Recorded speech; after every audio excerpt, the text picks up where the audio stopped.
record. You can fact check. I'm saying that go to your Google and fact check. I'm saying that on record, the 70,000 tons that were left unattended to have never been disputed.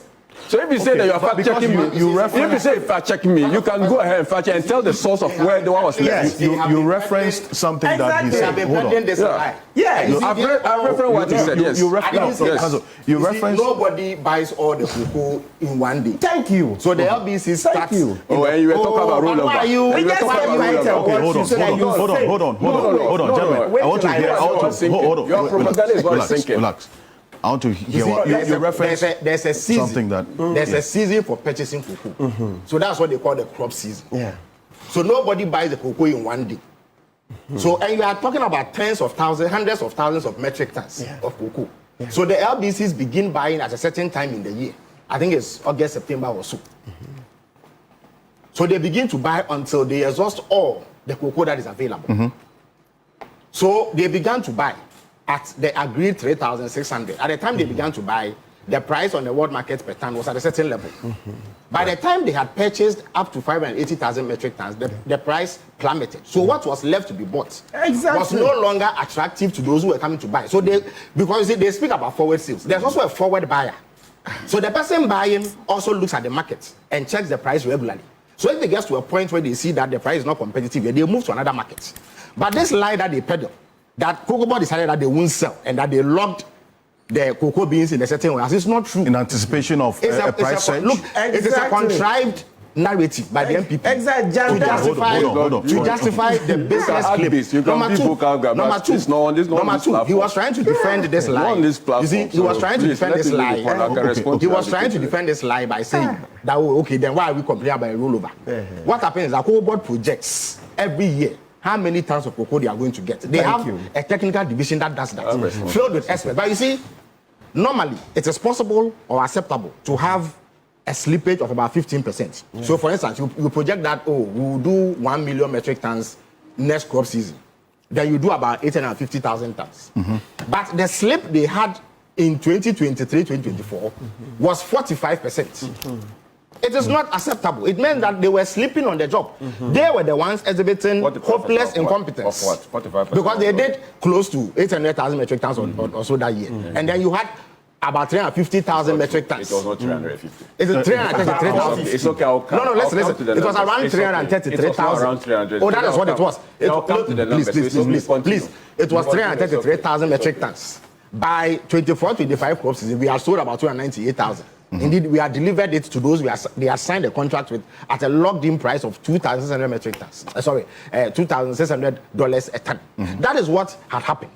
So this often repeated lie that Cocoa Board decided that they were going to pack the cocoa in some warehouse and throw the key into the sea is not true. Pending a rise in the market, but it's not true. They were in the middle of selling, as we do every year when the price plummeted. Also, you asked the question about how they treated the cocoa farmer. They went to sell. I was actually going to. Okay, I've answered this question. He referenced something that you said. For the clarity, yes. I said that. Look, I'll come back so that. Hold on. You mentioned me. You give opportunity. Precisely. I'm going to come to you on that. No, Mr. I just intended to clarify because you referenced the something. main point. Kpebu said we sat on the 70,000 metric tons, and I'm saying that Kpebu, show us the warehouse where the 70,000 metric tons was warehouse. Show us that warehouse where you saw it. You just come and, yes, go ahead. All right, so the person just told you they deliver cocoa to the last buyer company just told you on this platform, if you were listening, told you they deliver those goods are with them. They have not been paid for. I just told you. Even if you were not listening, you would have heard him. Let me explain. You have heard him. He's told you that it gets delivered in bits. It's not a one-day event. So when he says they delivered, he's not talking about that 70,000. Look, I have here. What was it talking about? Mr. Okanse, maybe we should raise Mr. Wisdom Dogby, the MD of Cocoa Marketing Company. He says he didn't have the 70,000 in any warehouse. He was here to receive it. And you see, that 70,000 is the difference between the 580,000 they had received, right? and they projected 650,000. Some of which were actually still on the farm. Okay. Exactly. So it was yet to come. You come here, you are just misleading citizens. Why? Listen, you lost an election. You are not getting it. You see, we have to keep repeating. You alone, you can't come back to office, right? It's the people in the middle like us, right, who alternate. We vote for NDC today, then tomorrow we vote for NPP.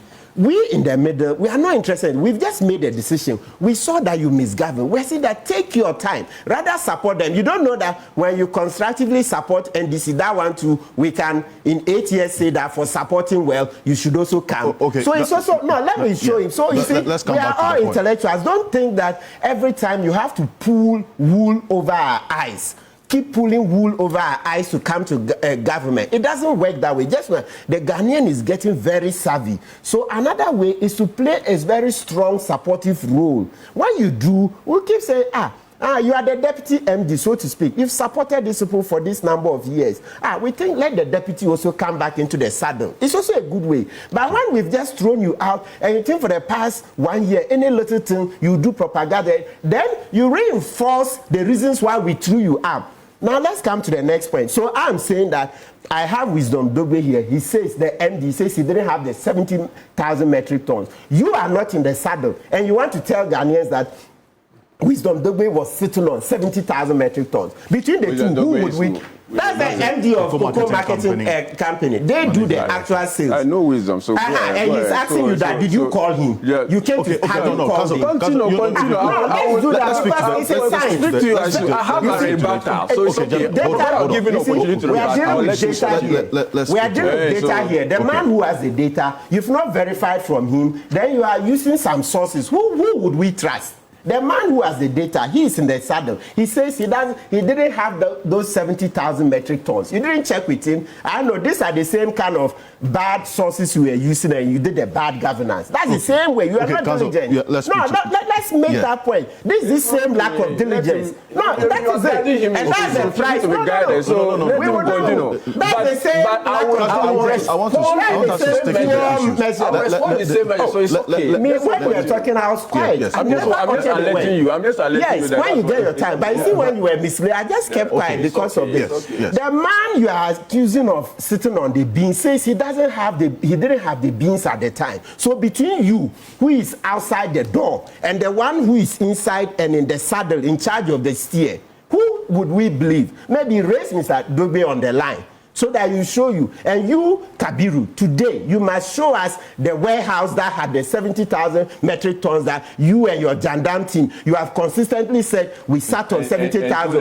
Show us that warehouse. Okay, tell us where it was to you. So you cannot pick and choose. Next point is this. Look, prices have gone down generally in Ghana, right? You see, this same lack of looking at the economy broadly as a whole, and even in law, we are taught that when we are even interpreting a provision, right, we read the provision as a whole, we read the constitution as a whole. Is this same myopia that led them to do bad governance? You are saying that we should take our money and go and cushion cocoa farmers. Look, there is a tape, a video. You see Dominic Nitu, former defense minister, on the floor of parliament, crying that he has his rice locked up because that rice, right, he said over 100,000 I can give to Abdallah to play. The price used to be about 1,000 Ghana. Today the price is about 400. So prices have come down. Okay. So rice farmers are crying. Dr. Zato, very good. How many times didn't Zato cry here? Maize prices have come down. And so many other prices. What's the point? So the point? Oh, it's very clear that prices have come down in other sectors of our economy. And MPP now comes to say we should ignore all these other farmers and take money to go cushion only cocoa farmers. The very thing that they did, robbing Peter. So you are robbing the poor rice farmer, robbing the poor maize farmer to go and pay the cocoa farmer. So that in the end, it will come back and bite you ass again in the form of DDEP, which killed thousands of citizens. Is that how you run an economy? Is that how you run an economy? Look, as I've said, so you check all the maize farmers. Let's check. So from my data, cocoa farmers are between about 600 and 800,000 farmers. right? So if you look at all the other different farmers, maize, rice, etc., and you compare, you are saying that rob the rest, take care of only cocoa farmers. What kind of economics is that? What kind of myopia? And you know what we'll do? We'll just get back to right where Akufo-Addo ended with us, this DDP and etc. So please, this is your analysis. Me, I'm not finding my way through it. Okay. What is clear to me is that prices came down. These prices, this is not the first time. 2016, 2017, the price came down. It crashed. But they will tell you that the 2016-2017 crash was supply driven, all right? So it was a supply that was way too much. But I said this current one we are facing, it's a demand destruction event. So you see the difference. This current plummeting in cocoa price, they say it's a demand destruction. What are they saying? They are saying, look, chocolate manufacturers have decided to reduce the size of chocolate bars. Number two, the additives, the fats, and others, they've decided to use other alternatives such as wafers, etc., instead of cocoa butter. The butter, those are from. No, they're using other alternatives to boost their. But so the point is that this one is different. This particular cause, because I heard somebody else saying that we saw this price coming, this price plummeting coming, and I'm saying, from what the experts, yes, I'm saying that the experts, government could have been proactive because there were signs of this situation that it could come. What we experience, if you talk about the supply destruction, we're seeing a lot more cocoa beans production on the world market from other countries, which has now influenced this particular situation. The demand destruction that we saw years ago, between 2022-2023, was as a result of the lack of production, which led to the prices soaring to over 10,000. Because when there is, obviously, when there is scarcity, it influences some level of price surge. That is what we saw between 2022, 2023, 2024. Because within that period, there wasn't enough production of cocoa beans. What we are saying now is the supply surge, where you're having a lot more cocoa beans on the world market. So the buyers have a lot more options. No, but they're saying that it's more also of the demand destruction thing, that the buyers are not interested. They are moving, reducing cocoa, the bar sizes, using other ingredients instead of cocoa. They're saying that the current one, from what I checked, they say, look, I have one of the data saying that while the 2016 crash was data from where? Supply driven, JP Morgan. JP Morgan Global Research. This is what they say. While the 2016 crash was supply driven, the 2025-2026 decline is characterized as a demand destruction event where high prices led manufacturers to reduce cocoa usage, coupled with a market correction from intense speculation. This is JP Morgan research. That's why, so it's a demand destruction event. It's not the supply-driven one we've known in the past. So the person say, we saw it coming. Which one is this? This supply destruction event. Where? These are the researchers. These are the experts on it. These are the experts. It's a demand destruction event, which led, where high prices led manufacturers to reduce cocoa usage, coupled with a market correction from intense speculation. That's the thing. So this one is different. So please, some of this, look, we can read, though. We can read. Those days where you can just come, even the fact that you see somebody say lawyer doesn't mean that we don't know. My first degree is in business. I read BSc administration and a lot of economics. So the least thing you say, I'll go and check. I have sources. I can always read. So it's not everywhere you can come. So my last question for you is that today you will have to show us that warehouse where the 70,000 metric tons was and they didn't sell. Until that, I will not take anything you say serious, because let's be very serious. It must be data. Your debate must be data driven. Data driven. The man in the saddle, I'm challenging you today that please raise Wisdom Dogwe on the line. Let him face Kpebu. We'll get that clarification. Hold on.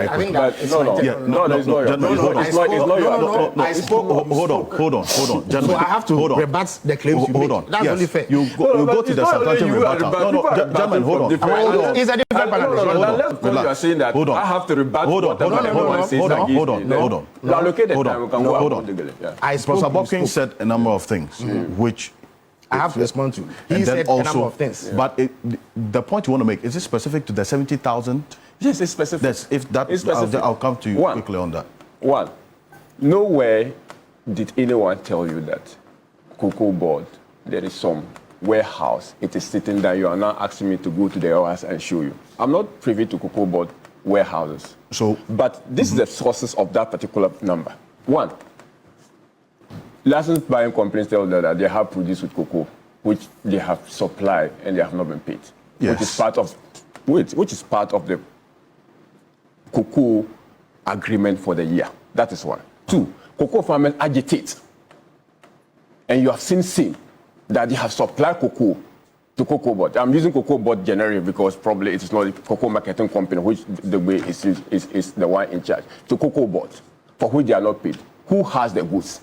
Because if I give you my goods and I'm set to get money for it, and you've not given me the money, and your explanation is that you have, out of the cocoa contract, you've supplied outstanding of some 60 to 70,000 tons, and that you've disposed everything, the goods must actually be somewhere.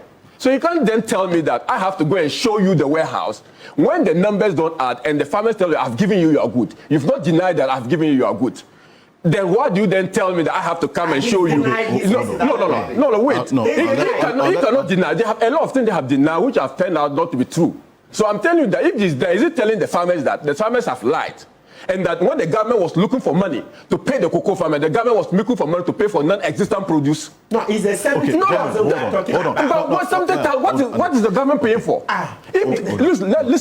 If Cocoa Board takes produce and go and sell, they come back and pay the farmers. Okay. Simple as that. For the produce that they have not paid, they cannot pay the farmers. So if a farmer is having outstanding money with you, you cannot say that, there's no produce and there's 70,000, someone should go and show you a warehouse. That is actually the gender analysis that you are making, and you are now trying to make people believe that people are doing gender analysis. In the case, rollover was another issue that they talk about. When we came to office, the 330,000 you are talking about, as of January 2025, 195,000 had been delivered. As of January, but you still come to this particular platform and say that 330,000 tons were undelivered. So subtract 195 from 330, even if that are numbers, that's 133. Compare that with what they left us in 2026 when they were rollover of 193,000. So rollovers have been part of contracting.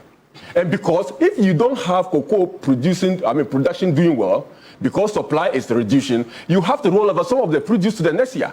So don't make it look like rollover was something new in 2025, 2016, 2017, or even this year, 2024, 25, and that for the first time people are doing rollover. I remind you that in 2016, there was a rollover of 193,000 tons. So the 70,000 that you talk about is big. Your source is the LBCs. Yes. And the farmers. And the farmers. Yes. The and LBCs, even fortunately, they are with us. So and I can even read. I can even do this article. So are you done with that? Yes. Let's done. No, yes. I can read further sources. Look, no. If you are minded, I'll give you that. If you are minded, I'll give you that. So it's not something that we can split hairs over.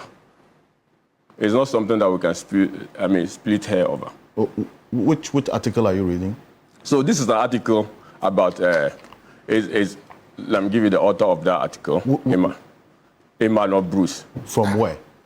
Where is it? Oh no, hold on. You are saying for instance, look, was this published? Alfred. Are you living the article? Alfred. No, I'll attend to Africa. I want to set certain basis right, and that whatever source you get, and you believe that source is what document has Emmanuel Dogbe given you to show that contract were over and stuff is that we should believe him. So Emmanuel Dogbe is as simple as any other person. Wisdom Dogbe is I'm saying Wisdom Dogbe is as good as any Ghanaian. How? And I'm telling you that you cannot take Wisdom Dogbe words over what is. Thank you. And it could be the CEO, whatever it is. It doesn't matter. It doesn't matter. And look. But Martin, it's not on me on this platform, because for me, whatever trenches you are dredging into, I'm ready to follow. But so it's not on me. Today we analysis and that kind of myopic analysis cannot become to me. So for me, we cannot go on that route. We can actually do this discourse dispassionately and intellectually, and that people will be given time to prove their facts. Good. I'll come to that. Now, people will be given time to prove. He will have his day.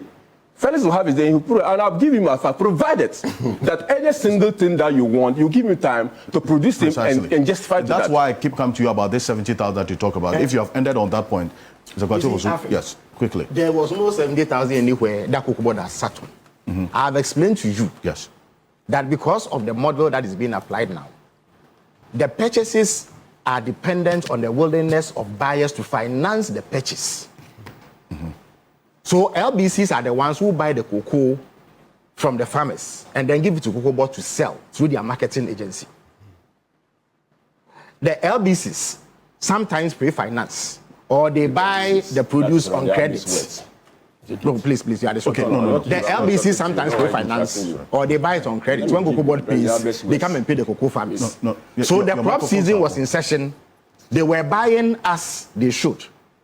And the buyers, who are the ones providing the financing, had indicated that they were going to buy 580,000 metric tons, which cocoa board had. There was an additional 70,000 tons that they needed to buy. When it got to that time, the buyer said, no, we won't buy it at the price you are offering because we are getting it cheaper in other places. Yes. So that is where the problem started. But once cocoa board did the reduction, the producer price review committee did the reduction, the people were willing to buy, and that's how come now those beans have been evacuated and they are being paid for. So this claim that cocoa board decided that we are 70,000, we will sit on it until the price rises, is not true. It's not borne out by any evidence. That is what that must be established. Now, the other issue that needed to raise, that he made some claims in his initial, which were completely for. You see, the MPP and Kpebu are rankled anytime you mention the state of the economy.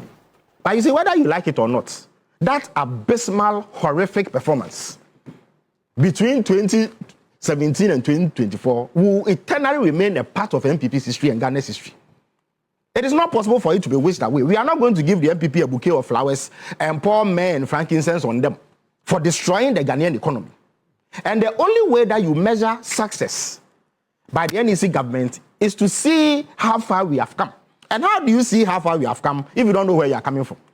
So anytime we talk about the state of they say we should fix it. After we have fixed it, the incontrovertible evidence on the ground is that almost every indicator is better now than it was under the MPP.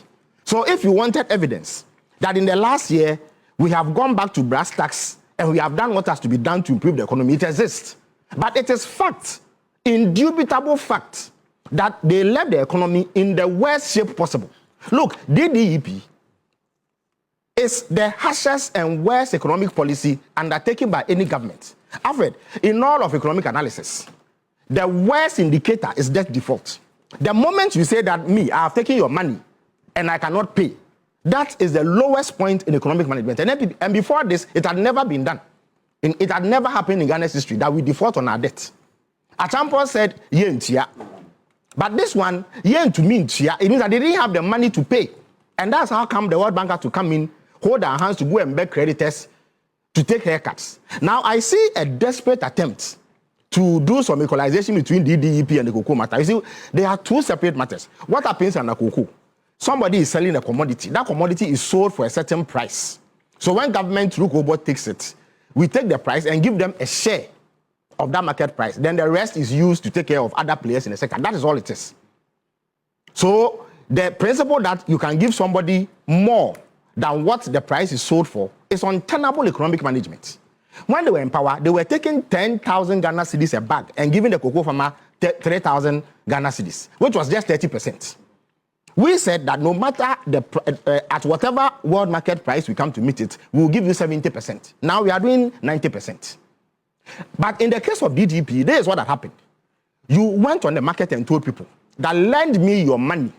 When you lend me your money, I will pay you this amount of interest. And then at a certain time, 5 years, 10 years, 20 years, I will pay you back the principal. In other words, the money you lent to me. You mismanage this economy, overspend in an election year, incur a deficit, which then causes investors to lose confidence in you. They pull out their investment. Your currency crashes. Nobody wants to touch you. Inflation rises. Hardships go through the roof. And everybody is suffering. Instead of you to go to the IMF, you say you are a proud people, so you won't go. And you dilly-dally for almost a year. The economy crashes further.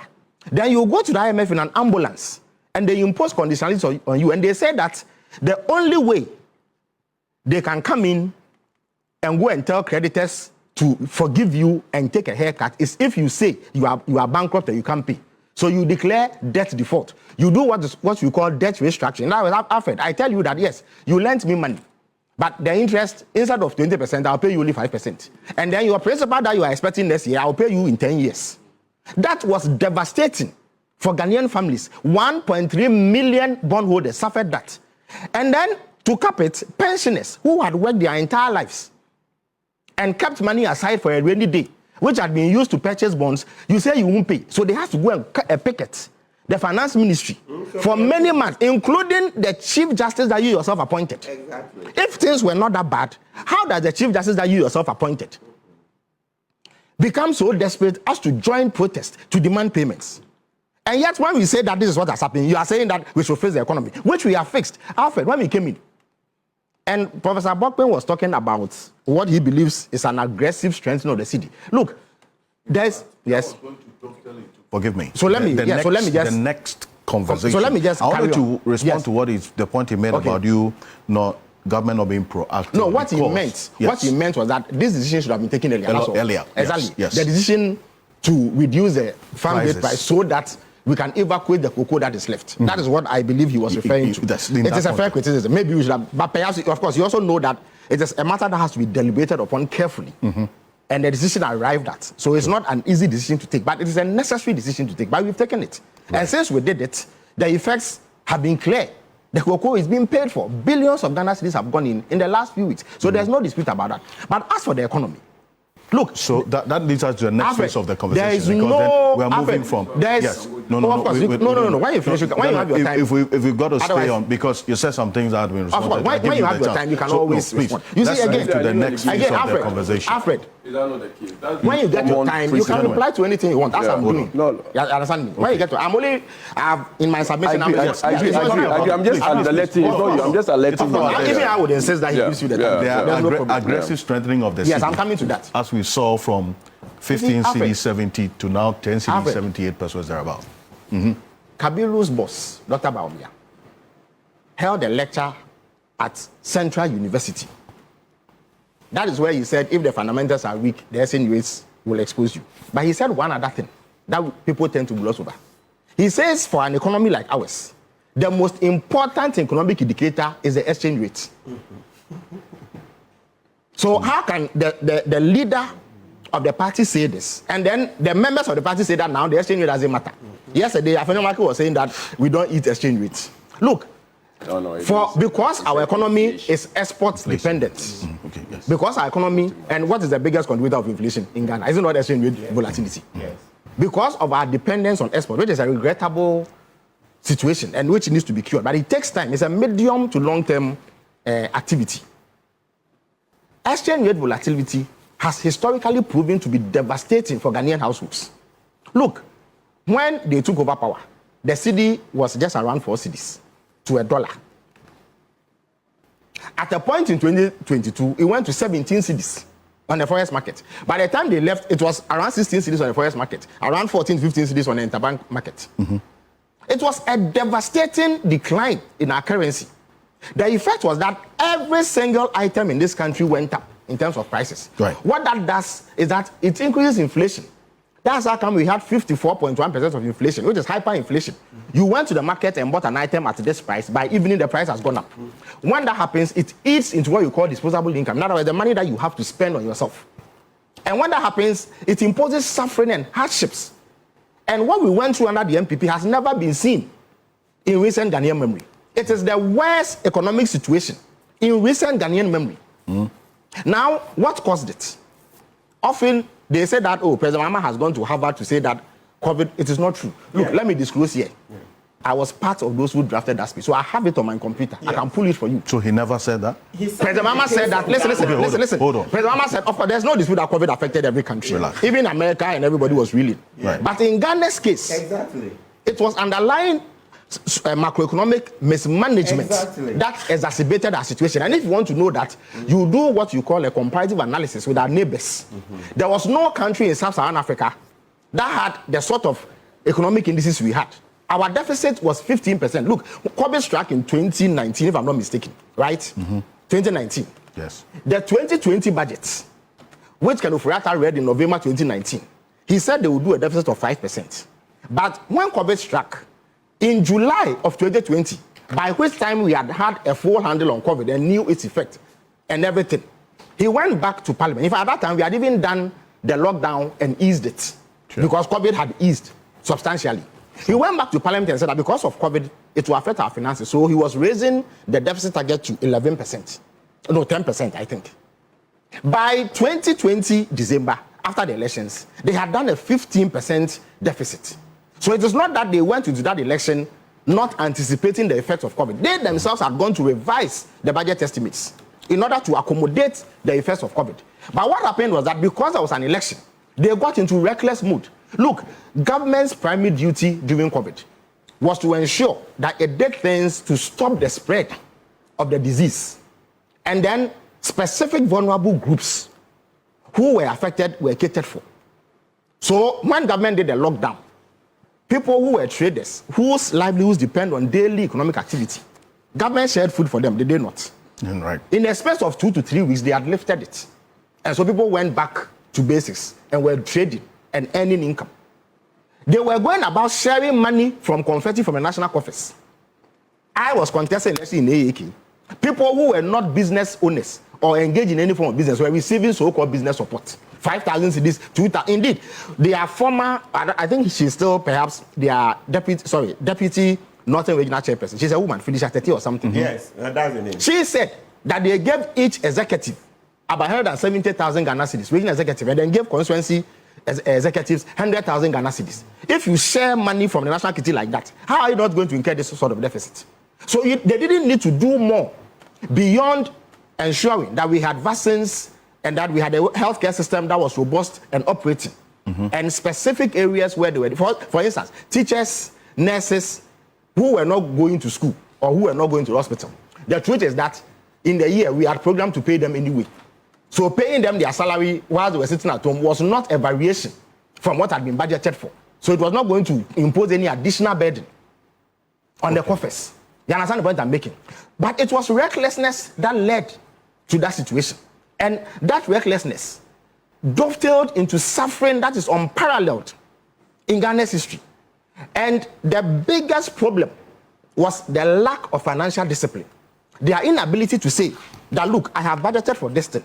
I am not going to yield to pressure to cave in, to destroy, because the effect of yielding is catastrophic, which is what we all saw. What they did then was to build a comical artifice around the then vice president. And he went on the campaign platforms and insisted, comical artifice. I'm coming. What I mean is this. They project him beyond what he truly was. Look, they tell us that he brought what? Gold for reserve. It was novel. It was his idea. Yes. And that's one of the issues that so let me respond to raised to. If you could hold on to don't forget. Hold on to Mr. Wizondogbe is joining us on the telephone. Oh, okay. Excellent. Well, okay. That's fine. Okay. So why it's okay. So Abed, For me, I'm very happy. You see, Abed, for consistency. Hold on. What this says. So when you do for consistency as well, please.